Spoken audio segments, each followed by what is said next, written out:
रात का समय, घना कोहरा फैला हुआ है। अयान, एक 24 साल का युवक, अपनी बाइक से एक सुनसान सड़क पर चलता जा रहा है। उसके पास एक पुराना खत है, जिसे उसने अभी कुछ घंटों पहले अपने घर के दरवाजे के नीचे पड़ा हुआ पाया था।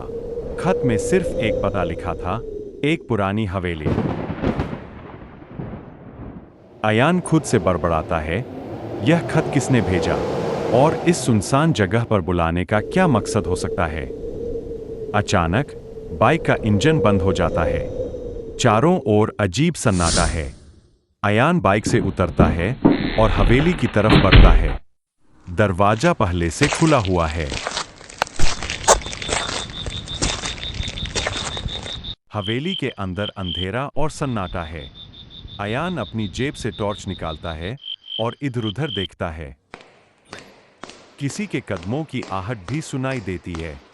अयान पलटकर देखता है, पर वहां कोई नहीं होता।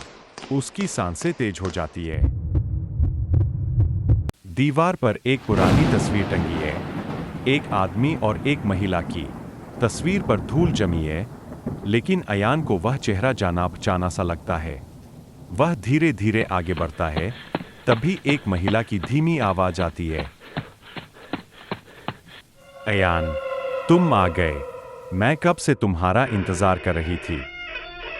अयान तेजी से पीछे मुड़ता है, लेकिन वहां कोई नहीं होता। वह घबराकर अपने चारों ओर देखने लगता है।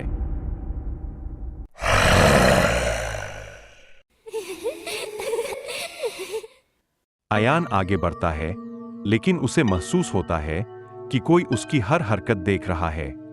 दीवारों पर परछाइयां अजीब तरीके से हिलती है, जैसे कोई वहां मौजूद हो। वह एक दरवाजे के पास पहुंचता है, जिसे हल्का सा धक्का देने पर खुल जाता है। अंदर एक पुराना स्टडी रूम है।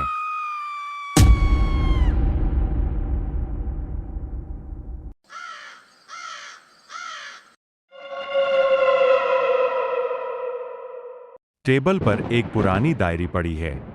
अयान उसे उठाता है और पढ़ना शुरू करता है। उसमें लिखा है, अगर यह डायरी तुम्हारे हाथ लगी है, तो समझो कि राज खुलने वाला है। हवेली में जो दिखता है, वह होता नहीं, और जो होता है, वह दिखता नहीं। अयान को हवेली के अंदर एक और दरवाजा दिखता है, जो थोड़ा सा खुला हुआ है।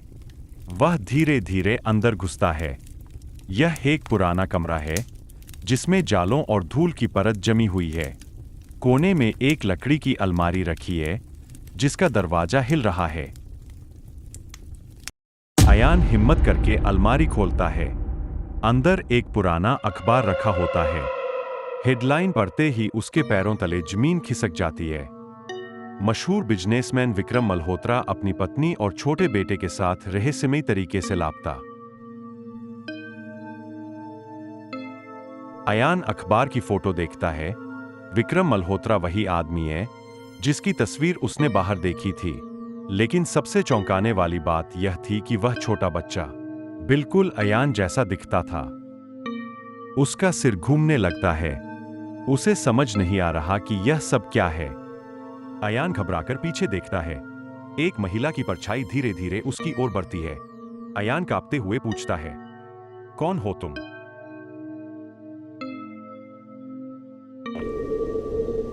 अचानक हवेली की खिड़कियां जोर से खुलने लगती है। हवा तेज हो जाती है और अयान के दिमाग में पुरानी यादें चमकने लगती है। एक बच्चा रो रहा है। एक आदमी और महिला किसी से बचने की कोशिश कर रहे हैं। फिर अचानक अंधेरा छा जाता है। अयान, नहीं, नहीं, यह झूठ है। महिला, यह झूठ नहीं, सच्चाई है। बेटा, हम तुम्हें बचाने के लिए भागे थे, लेकिन हमें मार दिया गया और तुम्हें अनाथालय में छोड़ दिया गया। अयान की आंखों से आंसू बहने लगते हैं। अयान स्तब्ध खड़ा है। उसकी मां की आत्मा अब शांत दिख रही है। वह धीरे धीरे फीकी पड़ने लगती है। अयान, अब मैं क्या करूं? महिला, सच्चाई को सबके सामने लाओ। बेटा, यह हवेली तुम्हारी है, तुम्हारा अतीत भी। अचानक हवेली का माहौल बदलने लगता है। परछाइयां गायब हो जाती है। दरवाजे खुल जाते हैं। हवेली अब डरावनी नहीं लग रही थी। अयान अपनी मां को आखिरी बार देखता है, फिर बाहर निकलता है। वह तय कर चुका है कि वह इस रहस्य को दुनिया के सामने लाएगा।